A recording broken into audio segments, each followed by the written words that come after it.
A warm welcome to day 4 session of cyber forensics. So let us continue the previous day topic identity theft and identity fraud, and then let us see about cyber forensic techniques. So the objective of this session is to understand the crimes facilitated by the identity theft and to learn about the types of cyber forensic techniques.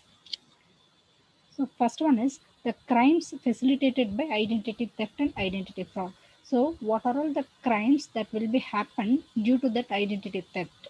So actually it is a four-step process. What is a four-step process means? First one, stolen identifiers are procured. So the theft who have stolen the identity of a particular person, they will make it as a safe one. So that is the first step. They will first identify the which person whom he wants to steal the identity, and he will steal the identity and he will keep it in his custody. That is the first step. Second one is a breeder document is created by him or obtained by him. So if it is possible, he will create a breeder document. If not, he will get a new breeder document as a original. How means he may steal the birth certificate of a person. By using that birth certificate of the person, he may apply for a passport, or he may apply for a license, or he may apply for any other thing. So that is, he used that stolen identifier as a one, and he will create some other document. So that is the second step. And third one, that breeder document is used to create additional fraudulent documents and solidify an identity. So what, by using that breeder document, he will do all the fraud activities. He can create additional document also, fraud document also. So the fraudulent identity is employed in the commission of a criminal act. So if such activity is done, then that will be considered in the criminal act. Next one, what are all the crimes facilitated by the identity theft or fraud? See here, first one is insurance and loan fraud. See, lot of fraud will happen in insurance companies and loan. You all know. So we are seeing news often we can able to know the particular insurance company is finance company is closed and they are fraud. So that particular loan company is fraud. So for applying loan for car, for applying loan for home, uh, house construction, so more number of fraud is there. So we have to identify the correct person, and then we have to do everything. So the insurance and loan fraud, it is an area that is characterized by an increase in scams facilitated by identity theft and identity fraud. So the theft and fraud are nowadays they are increased in scams. So what they will do means, actually they will steal the database from any of the office, the particular area people's identity is theft by the particular person. By using that identity, either email or either phone numbers, they will make call. So they will collect the data from a bank, or they will collect steal the data from a bank, and by using that they will try to use a call, make calls to the person, and they will ask for loan. So these thieves fraudulently obtain medical identification numbers to submit claims for patent treatment. So such information by dumpster diving, burglary, or hacking. See, so how they are obtaining the information means by either dumpster diving. So you all know dumpster diving means searching in the trash bin like that. Burglary, so creating it own, and then hacking like that. They can able to get the data from any database and they will use it. Individuals would use their own identities to obtain government loans. By using that, they will try for government loans, enroll in a legitimate institution, they will create a name and then drop out upon receiving their check. See here, that insurance company, they will start the company, but at the end, they will drop out. After receiving the check, they will drop out. So that is the first crime. Second crime is fraud and border crossing. So what is a fraud and border crossing? Crossing. It may be conducted by either individuals. So this crime is done by a single person or by group of person to secure border crossing. That is immigration benefits, to do some terrorist activity. They will create fake passport. They will create fake visa, immigration certificate, and then the green card like that. They will create some fake card by using the original identity of some stolen person. So that is the fraud done here. Immigration threat to national security, because it inherently creates a vulnerability that enables criminals and terrorists to gain entry into and remain within the borders. Yes. So by means of that immigration, it is a greatest vulnerability. Why? Because means the criminals as well as the terrorists, they have some, that is what to say, they gain the entry to enter into the borders. And then that immigration benefit fraud, what they will do means they will misrepresent some material fact on a petition. So or application to secure an immigration benefit. So they will fraudly get immigration benefit. So those are the crimes facilitated by identity theft and identity fraud. Next one is types of cyber forensic techniques. So there are three types of cyber forensic techniques: military computer forensic technology, law enforcement computer forensic technology, business computer forensic technology. Let us see one by one. So first one is military computer forensic technology. So what is it, military computer forensic technologies? So in the military, CF technology is needed. As I said already, some thief or terrorist will enter without any original documents. So to identify there, some specialist is needed.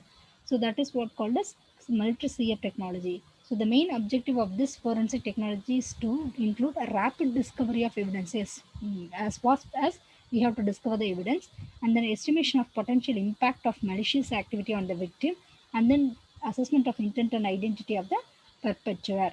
So the tool used here is CF Experiment 2000, CFX 2000.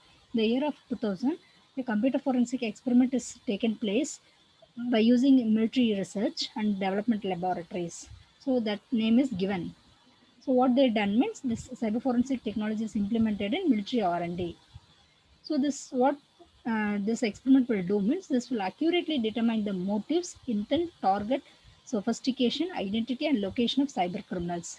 So it will identify the cyber criminal as well as the cyber terrorist and their motives, what purpose they have came here, and their intent, what they are going to do, and what is the target, and by using whom identity they have entered, like that. So everything can be identified by using this CFX 2000 experiment. So this is one of the commercial off the shelf software and directorate sponsored R&D prototype model. Second type of CF technique is law enforcement computer forensic technique. Yes, in military we all know. So for law enforcement also there is in need of computer forensics. So the mainly Windows XP and Windows 2003 operating systems are able to adapt this CF technology. Computer evidence processing, for what purpose here it is needed means each and every prosecutors, they are in need of tools to process their computer crimes.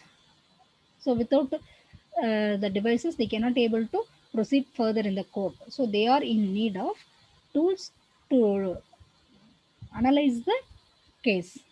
So processing procedure and methodology should conform to federal computer evidence processing standard. Here also some training as well as certification program should also be developed and it should be given for the lawyers.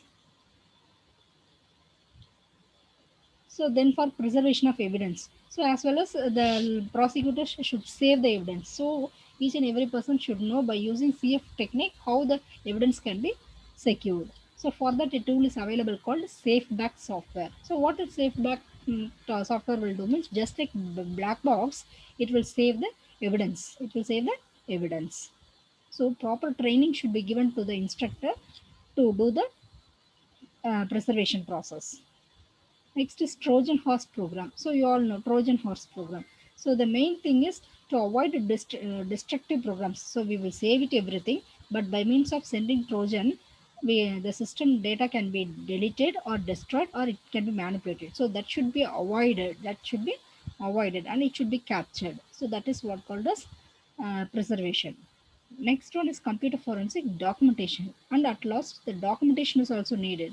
So we should teach each and every instructor how, that is the how to document the computer forensic cases.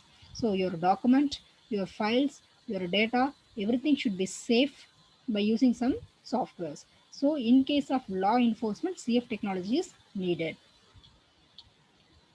Next is file slack. What is a file slack? So this is there is some of the tool, that is automated tool. What the tool will do means they will do some activities like password leaking, network login, email, database entry. word processing documents. So these are all some of the tools. So suppose if we are capturing as a laptop from a criminal, so we should enter without password. So that should be known by the CF analyst. Similarly, how to log in into the networks. So everything can be known by means of this file slack. Next is data hiding techniques. Some techniques, data should be hidden. Some tools like Anadisk, commercial investigation. So for some normal education, and then for simple cases, we are in need of some simple forensic tools. The tool is called as Net Threat Analyzer TM. What the tool will do means it will search our internet browsing and email activity. Okay, so most of the cases, if they use that net threat analyzer, they can able to find the criminals' past internet browsing, what they have browsed. So we have seen in most of the cases in the news. So the particular criminal is doing means he will search it in the internet and he will do some email to the persons. So that can he may he delete it. It cannot be able to retrieve in trash, but this software can able to find it. So whether all the person can use this software? No, only CF analyst and the cyber forensic specialist can able to use those softwares. So next one is third one, business computer forensic technology. So in business also some CF technology is needed.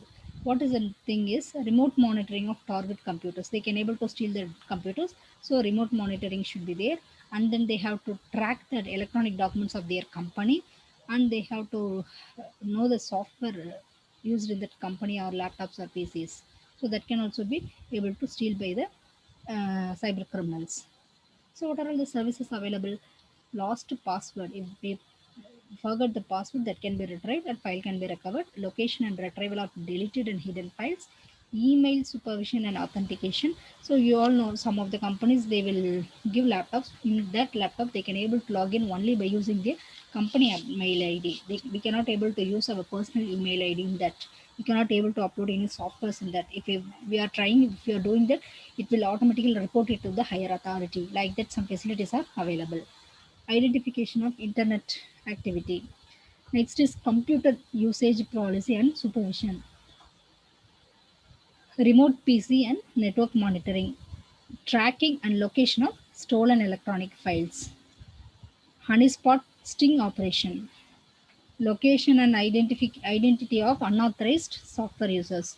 Theft recovery software for laptops and PCs. Protection from hackers and virus. So these are all the services available in the CF. So that's also what we have seen today is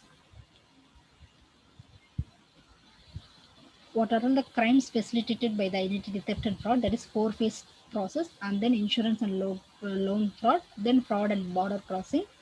Types of CF techniques. Each and every type is seen in detailed manner. That's all. So let us have a assessment about the today's session. Driver license is an example of breeder document. Is it true? Breeder. What is breeder document?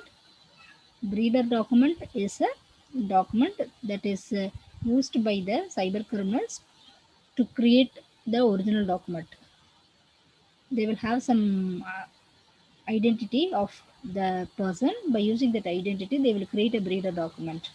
So, say driver license, yes. Social security card, yes. Next, CFX 2000 experiment is an example of law enforcement CF technique. CFX 2000 is a law enforcement. No, it is military. CFX 2000 is a military enforcement technique, not a law enforcement. SafeBack software is used for preservation of evidence. Yes, SafeBack. From the name itself, we can able to do SafeBack. So it is taking backup. So it is preservation of evidence. Tools that helps in identification of data hiding. So in data hiding, which tools is used? Anadisk TM. Yes, Anadisk TM is used in the data hiding anomalous.